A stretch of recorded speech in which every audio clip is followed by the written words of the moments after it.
Namaskar. One more example of limit. Find out limit x tending to a bracket में x plus 2 raised to 3 by 2 minus a plus 2 raised to 3 by 2 upon x minus a. आता हे example बघितलं तर त्या फॉर्म्युलाशी match होते. कोणता formula आहे तो? Limit x tending to a x raised to n minus a raised to n upon x minus a.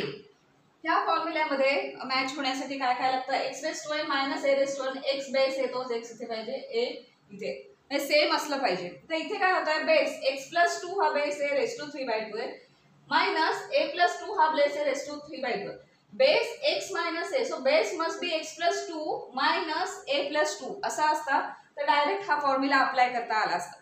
पण जर फॉर्म्युला अप्लाय करण्यासाठी थोडीशी ॲडजस्टमेंट करावी लागत असेल तर आपण ती ॲडजस्टमेंट करून घ्यायची आणि त्याप्रमाणे फॉर्म्युला आपण त्याच्यात यूज करायचा. तर x मायनस ए आहे हा बेस चालणार नाही बिकॉज इथे काय लागतं x रेस टू एन असेल तर x लागतं a रेस टू एन असेल तर इथे a लागतं. सो हा ब्रॅकेट जो आहे तो मायनस हा ब्रॅकेट असे ॲडजस्टमेंट करावी लागेल. म्हणजे काय की इथे 2 एक्स्ट्राचे दिसत आहेत आणि इथे पण 2 दिसत आहेत. जर 2 एक्स्ट्रा आणायचे असतील तर 2 एक्स्ट्रा ते आणलेले डिलीट पण करायला लागतील म्हणजे मायनस करावे लागतील. सो आपण डिनॉमिनेटरमध्ये 2 प्लस 2 आणि मायनस 2 करून थोडीशी ॲडजस्टमेंट करून घेणार आहोत आणि मग हा फॉर्म्युला जर बसलं तर आपल्याला डायरेक्ट आन्सर त्याचं लिहिता येईल. सो ॲडजस्टमेंट करूया आपण थोडी. Limit x tending to a ब्रॅकेटमध्ये x plus 2 raise to 3 by 2 minus a plus 2 raise to 3 by 2 upon a येण्यासाठी x प्लस 2 आपल्याला इथे आणायचं आहे a प्लस 2 इथे आणायचं. सो x मायनस a ला प्लस 2 मायनस 2 करून टाकायचं. सो व्हॅल्यू चेंज झाली नाही. व्हॅल्यू चेंज न करता आपण ॲडजस्टमेंट केलेलं आहे. प्लस 2 केलं मायनस 2 केलं. आता यातल्या x प्लस 2 मध्ये x प्लस 2 एकत्र घ्यायचं आणि मायनस एकत्र घ्यायचं. So that implies limit x tending to a bracket x plus 2 raise to 3 by 2 minus a plus 2 raise to 3 by 2 upon x plus 2 एकत्र घ्यायचे म्हणजे x प्लस 2 ब्रॅकेट झाले त्याला x प्लस 2 मायनस आता मायनस a अँड मायनस 2 याच स्टेपला लिहिलं तरी चालेल ना. तर एक स्टेप अजून एक वाढवायची की मायनस a मायनस 2 इथे लिहिले मग ब्रॅकेटमध्ये ते घेतले. तर मायनस a अँड मायनस 2 असे आहेत ते. तर मायनस a मायनस 2 मधनं मायनस जर बाहेर घेतलं ब्रॅकेटच्या बाहेर तर ब्रॅकेटमध्ये काय राहील plus a plus 2. So plus 2 minus 2 केल्यामुळे ही ॲडजस्टमेंट झाली आणि आपल्याला मिळालं बेसमध्ये x प्लस 2 आणि a प्लस 2. हेच x प्लस 2 आणि a प्लस 2 आहे का चेक करायचं. आता ते फॉर्म्युल्यात बसत आहे तर त्याचा आन्सर काय असतं n x raise to a n minus 1. So answer is n काय इथे हा. So 3 by 2 base x raise to base कोणता आहे a प्लस 2 हा. सो ब्रॅकेटमध्ये लिहायचं a plus 2 raise to n minus 1 म्हणजे 3 by 2 minus 1. So 3 by 2 minus 1 म्हणजे दीड वजा 1 म्हणजे हे झाले ना हाफ झाले. So half. So 3 by 2 into a plus 2 raise to 1 by 2. So हे त्याचा आन्सर झाला 3 by 2 a plus 2 raise to 1 by 2. कारण आन्सर इथे असं असतं ना n x raise to n minus 1 हे त्याचा आन्सर असतं. तेवढं फक्त a कुठे आहे n कुठे आहे आणि n मायनस 1 काय करायचं तेवढं फक्त घालायचं की आपल्याला इथे आन्सर मिळालं. रेस टू 1 बाय 2 म्हणणं म्हणजेच काय स्क्वेअर रूटला आपण रेस टू 1 बाय 2 म्हणतो ना. सो आपण असं पण लिहू शकतो की 3 by 2 square root of a plus 2 square root of a plus 2 किंवा रेस टू 1 बाय 2 हे त्याचं आन्सर झालं. नेक्स्ट एक्झाम्पल बघूया. Limit x tending to minus 3 x plus 3 upon x square plus 4x plus 3. आता इथे आपण बघितलं तर x tending to minus 3x is equal to minus 3 हे सबस्टिट्यूट केलं as a functional value. Then denominator 0 येईल. So limit आपल्याला calculate करता येणार नाही. सो इथे काही फॅक्टरायझेशन होऊन काही कॅन्सल होत आहे का काही थोडं सिम्प्लिफाय होत आहे का चेक करणार. कुठला फॉर्म्युला यूज करता येतोय का. सध्या तरी डायरेक्ट कुठला फॉर्म्युला इथे दिसत नाहीये पण डिनॉमिनेटर सिम्पल करण्यासाठी आपण त्याचं फॅक्टरायझेशन करू शकतो. आणि मग जर प्रॉब्लेम जिथे येतो x प्लस 3 हा प्रॉब्लेम आहे बिकॉज मायनस 3 लिमिट आहे. त्यामुळे ते लिमिट जर घालायचं असेल आपल्याला तर डिनॉमिनेटरमध्ये 0 येऊ नये म्हणून आपल्याला थोडंसं फॅक्टरायझेशन करून घ्यावं लागेल. आता ह्याचं फॅक्टरायझेशन कसं येणार हे तुम्हाला तोंडी पण येईल. काय सोपं आहे, x square plus 4x plus 3 म्हणजे 3 चे factor, so 3x plus x आणि ते x प्लस 3 आणि x प्लस 1 वगैरे येते. लक्षात येत नसेल तर करून घेऊ आपण. पाहिजे तर इथे x square plus 4x plus 3 rough work मध्ये ते करून घ्या.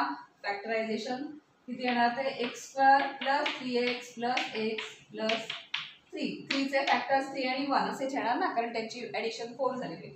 सो x कॉमन आला, त्यामुळे x प्लस 3 आलं इथे, ते काही नाही म्हणजे 1 कॉमन आला, x plus 3. So it is x plus 3 and x plus 1.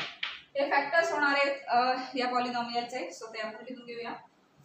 Limit x tending to -3 x plus 3. Numerator मध्ये नुसतं 0 आलं तरी चालतं, पण त्याच वेळेला डिनॉमिनेटर मध्ये 0 चालणार नाही, कारण एनिथिंग 0/0 फॉर्म किंवा एनी नंबर अपॉन 0 फॉर्म हे इथे चालत नाही, कारण ते इन्फिनिटीकडे जातात किंवा नॉट डिफाईन्ड नंबर आहेत, त्यामुळे ते लिमिट येऊन आपल्याला इथे चालणार नाही. सो न्यूमरेटर मध्ये 0 आला असतं तरी चाललं असतं, पण इथे डिनॉमिनेटर मध्ये पण 0 येते, म्हणून आपण फॅक्टरायझेशन करून घेतलं. तर फॅक्टरायझेशन केल्यावर काय मिळाले factors, x plus 3 into x plus 1. हाच फॅक्टर प्रॉब्लेमॅटिक होता, कारण इथे -3 घातल्यावर 0 येतं. पण आता आपण बघितलं तर x प्लस 3 न्यूमरेटर मध्ये एक फॅक्टर आहे आणि तोच डिनॉमिनेटर मध्ये, त्यामुळे तो कॅन्सल झाला. So we get limit x tending to -3 1 upon x plus 1. आता कुठेही डिनॉमिनेटर मध्ये 0 येणार नाही, सो डायरेक्ट लिमिट आपण पुट करू शकतो. सो दॅट इम्प्लाइज एक्सच्या इथे -3 घालणार, सो -3 प्लस 1 आणि काय आलं ते -1/2. So -1/2 is limiting value of this expression. -1/2 answer आलं. त्यासाठी काही ठिकाणी फॅक्टरायझेशन वापरावं लागतं, काही ठिकाणी रॅशनलायझेशन वापरायला लागतं. जसं एक्झाम्पल आहे ते बघायचं, कुठला फॉर्म्युला किंवा कुठलं सिम्प्लिफाय करण्यासाठी आधी यूज करावं लागेल, ते सिम्प्लिफाय करून नंतर ते सॉल्व्ह करायचं. नेक्स्ट एग्जाम्पल हो गया. Limit y tending to 0 5y³ plus 8y² upon 3y⁴ -16y². आता इथे 16y² आहे, पण इथे 3 आहे किंवा इथे 5 आहे, त्यामुळे काही फॅक्टरायझेशन होणार नाही, कारण फॅक्टरायझेशन y³ आणि इथे y² आहे. पण प्रॉब्लेम कशामुळे, y मुळे, because limit is y tending to 0. So इथे 0 सबस्टिट्यूट केलं तर इथे 0 -0, सो डिनॉमिनेटर 0 येणार आहे, मग ते चालणार नाही, म्हणजे आपल्याला काहीतरी सिम्प्लिफाय करावं लागेल. पण फॅक्टरायझेशन तर पॉसिबल नाही, कारण इथे 3 आहे, इथे 16 आहे, काही मॅच होत नाहीये. सो काही कॉमन येत आहे का बघूया. डायरेक्ट कॉमन येऊन कॅन्सल होत असेल तर आणखीन सोपं आहे, फॅक्टरायझेशन करायला नको, रॅशनलायझेशन करायला नको. सो इथे पण y सगळीकडे कॉमन दिसत आहेत, ते बाहेर घेता येत आहेत का बघूया. So limit y tending to 0, इथे y³ आहेत आणि y² आहेत, कुठपर्यंत y कॉमन घेता येईल तर y² कॉमन घेता येईल, त्याच्या पुढे नाही, y³ नाही, कारण इथे y³ नाही. सो y² आणि y² दोन्ही ठिकाणी आहे. सो न्यूमरेटर मध्ये बाकी काही कॉमन नाही, इथे 8 आहेत आणि इथे 5 आहेत, सो फक्त y² कॉमन आहे.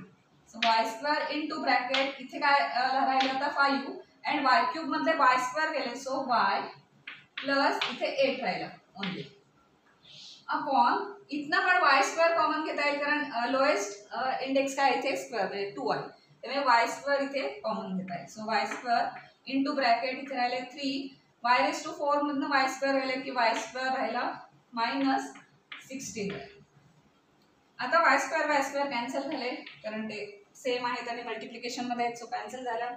त्यामुळे limit y tending to 0 5y plus 8 upon 3y² -16. आता y टेंडिंग टू 0 हे लिमिट असल्यामुळे जिथे जिथे y येणार तिथे 0 होणार, पण हे दोन नंबर्स असे दिसत आहेत की जिथे yच नाहीये, y दिसत नाही, सो ते 0 येणार नाही, त्यामुळे डिनॉमिनेटर 0 होणार नाही. सो आता डायरेक्ट आपण लिमिट सबस्टिट्यूट करू शकतो. So that implies y tending to 0 घालायचं, म्हणजे 5 into 0 plus 8 upon 3 into 0 y² आहे ना, -16 म्हणजे राहिलं फक्त 8 अपॉन -16 हे जाणार आहे 8 1 जा 8 आणि 8 2 जा 16. सो 1/2, पण मायनस साइन आहे, सो -1/2. सो -1/2 हे त्याचं काय असणार आहे, त्या लिमिटचं आन्सर असणार. सो इथे आपल्याला बाकी काहीच करायला लागलं नाही, फक्त एक काही कॉमन घ्यायला लागलं, ते कॅन्सल झालं आणि मग आपल्याला लिमिट इथे या स्टेजला सोपं झालं, आपण लिमिट व्हॅल्यू घालून सॉल्व्ह करू शकतो.